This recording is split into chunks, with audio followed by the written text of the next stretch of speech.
Hey YouTube, Untamed here. So in this video, I'm going to give you, in my opinion, the biggest pro and the biggest con of each of these three vehicles here. Of course, we have a 2019 Toyota 4Runner TRD Pro, we have a 2023 Toyota Tundra TRD Pro, and then another 2023 Toyota Tacoma TRD Pro over here. So, what is the biggest pro to each of them? Let's start with that, then we'll rip through the cons.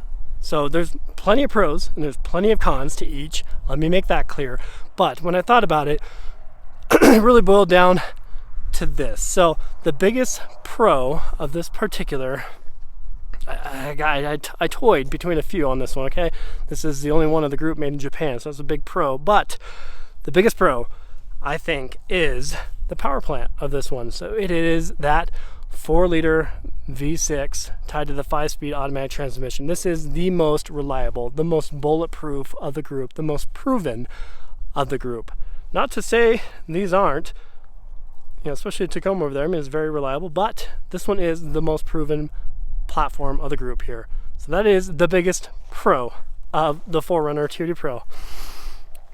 The Toyota Tundra here, again, lots of pros and cons, Toyota, a bunch of them in mind, but the biggest pro was the performance numbers. The sheer numbers that this could put down is baffling to a lot of people. So with the twin turbo V6 hybrid power plant here, the iForce Max, you're cranking 437 horsepower and 583 foot-pounds of torque, which is absolutely incredible. It throws you in the back of your seat every time you drive it, especially in sport mode. So huge pro. If you drive one, I think you'll be convinced to buy it. Sure, there's plenty of cons, blah, blah, blah, blah, but I think the pros outweigh the cons, okay?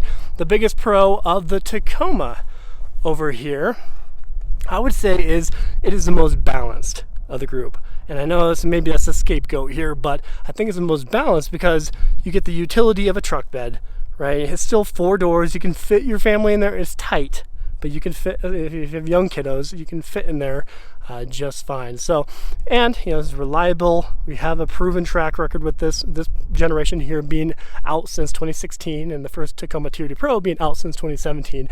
But altogether, it is the most balanced out of the group here when it comes to just being functional, the utility of it, the reliability of it, and just the simplicity. The tech, I think, is another piece of the balanced equation, because they could have shorted it quite a bit, like they did in the 4Runner here. In this 2019 in particular, the tech is not there whatsoever, right? This is almost super ancient on the inside, but this very simplistic from day one. In 2017, when they introduced it on the TRD Pro, all the tech in there is about the same as what it looks like now in the 23, which is really good. They did a really good job at balancing it all with the simplicity of the interior. So the most balanced of the group here. So let's talk the biggest negatives. So this is, in my opinion here, you might disagree with me, I'm expecting you to maybe disagree with me a little bit, is the interior space. I wish this just had a bigger back seat. I wish I could justify this a little bit better for the family.